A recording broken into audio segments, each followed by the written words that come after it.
Hey guys, Joseph Woods here with another encouragement video. This past fall, I was kind of down in the dumps about quite a few things, and I was dealing with a lot of low self-esteem, and it was so bad that it had completely blinded me from how far I'd come. All of my victories, all of my accomplishments. It's really bad, and so I've had to do some journaling. I've had to do some what they call shadow work, and kind of wake myself back up to how far I've come. And so something that was on my mind today was a thought that I had many years ago. So just a little bit of context and background here. I was once 277 pounds, and I was drawing disability for mental health, and I hardly ever went out of my apartment, which I lived at with my mom. And it might have been sometimes like twice a month that I actually left.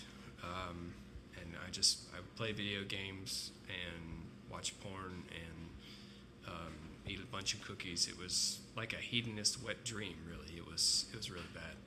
And so I remember, I believe when things began to change for me was when I was just so bored that I decided to play one of my favorite video games through again, but this time I was going to play it at a harder difficulty. I hadn't done that before. Early 20s, I always played it on normal or easy, so I was just like, okay, I'm gonna try this. I'm gonna bump up the difficulty and play it through. And I did. I died a bunch of times, but I got through the end. And then I said, well, okay, then maybe I can actually play it through on insanity is what that's called. Sometimes it's called nightmare mode. And so I played it through on the hardest difficulty. And again, I died a bunch of times, but I made it through to the end. It was like 3 a.m. in the middle of the night, and I turned off the TV. It was dark, and I walked over to the game system, turned off the game system, and here I am, trying to find my way through the dark. And as I'm coming back to my room, I had this thought that just, it really, I really believe it started to wake me up. And the thought was, if I could do this, what else can I do? And so I remember at that moment and that season, I started going outside more and just walking around my apartment complex and just walking around in the parking lot and stuff. And then I decided to go try to hold down a part-time job, which is allowed in disability in Tennessee. So I would hold down a part-time job for maybe a week, and then maybe a month, and then 3 months, and then it would just progress. Now it wasn't a perfect steady progression. I had my moments where I had my seasons where it would be a 3-month stride or a month stride, and it'd be back and forth, right? And it was the same thing with the weight loss. But what I think was something that I did that changed things for good was I decided to, okay, it's kind of like the video games. Like, I'm going to bump up the difficulty, and I'm going to just try to press through this, and I'm going to break through, and I'm going to get this done.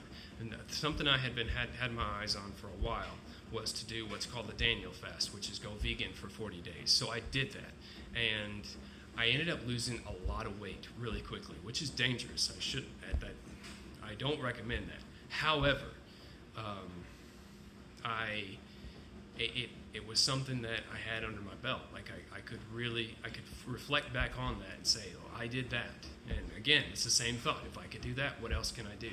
Now, I told you about the fluctuations, right? So I ended up gaining half of that back, and I said, fuck no, I'm not going to do this anymore. I can't go back. I can't. And so I needed, I felt like I needed to just kind of slowly get into the habit, So I had a roommate, and he is in the National Guard. He was my roommate at the time, and we started working out. And then I got this calorie counter app, and again, my mind's just dreading it because I was like, oh, I love my food, and this is going to be restrictive. So, but I did all that other stuff. Maybe I can do this too. So I tried it out, and I noticed that when you put in the goals, you can actually set it to where you lose half a pound a week. So I started that out, and I realized, like, I'm fine. I'm not even hungry. Like, this is good. So I bumped it up again, and went from half a pound to maybe 1 pound, and then up to 2 pounds. 2 pounds a week is the max. So I did the 2 pounds a week thing. I I noticed that I just went to bed a little hungry. It wasn't as restrictive as I thought it was going to be. And I kept going back to the gym with a buddy, and it took about maybe 4 months before I lost the weight again, and I've kept it off since then. Now, even then, remember how I told you about the fluctuations? I still ate crap. I just ate less crap. So I hadn't even changed the content yet. It wasn't until just a few months ago that I changed the content. So it's been a long road for a lot of things. Concerning work, I am a second-year apprentice electrician now. I'm no longer considered disabled by the state. They haven't told me that it's been terminated. That's a whole other story. But I'm confident that that's come to an end. But I've been working for 3 years in the field of as a union electrician, and so apprentice, and I'm going to trade school as well. And I just passed the first year with a 92.5 on my final test, so for that year. And so I say all this mainly to remind myself of how far I've come, because I can definitely fall into some really, really dark mindsets and dark thinking that just it's kind of left over from that time when I was in the apartment. And I did some work, and I've noticed that there's a part of my brain or part of my mind that has come to believe things about myself that isn't true based on some things from my childhood. So life's a lot of work. Life is a lot of work, and life is not, even when you start to make changes, it's not a perfect uphill progression. Sometimes we make strides uphill, and sometimes we slide back down into caves, and sometimes we tumble, and sometimes we get turned around, and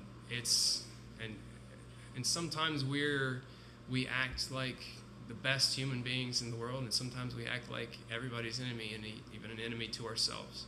So it's a very human experience, human life. And so I say all this to encourage you and to re-encourage myself that we got to count our victories, and we got to count our blessings, and we got to keep them. We got to keep them in view, especially when we make mistakes that are pretty costly. For example, recently I let my emotions get to me, and I've probably destroyed a very valuable relationship, a friendship, a connection that had I just taken a moment or a day or two to just think about it, and I might have responded differently. But in the end, like I said, there's ups and downs, and just whatever, even if you have moments where you're not in touch with any of your values, there's something wrong, and you're in a part of your brain that just doesn't see anything but dark. Remember, hold on to the value of not quitting and not giving up hope, because even if you've lost hope for a moment, and you've lost touch with meaning, and you've lost touch with purpose for a moment, sometimes you just, not sometimes, but even every time in those moments, you just gotta keep going anyway, because you gotta remind yourself that hope is probably just around the corner. Meaning is probably just around the corner again. It's like, it's just like night and day. Sometimes the sun goes down and you can't see the light, but if you wait, it'll come back up again. So I hope that helps, as it's helped me. So.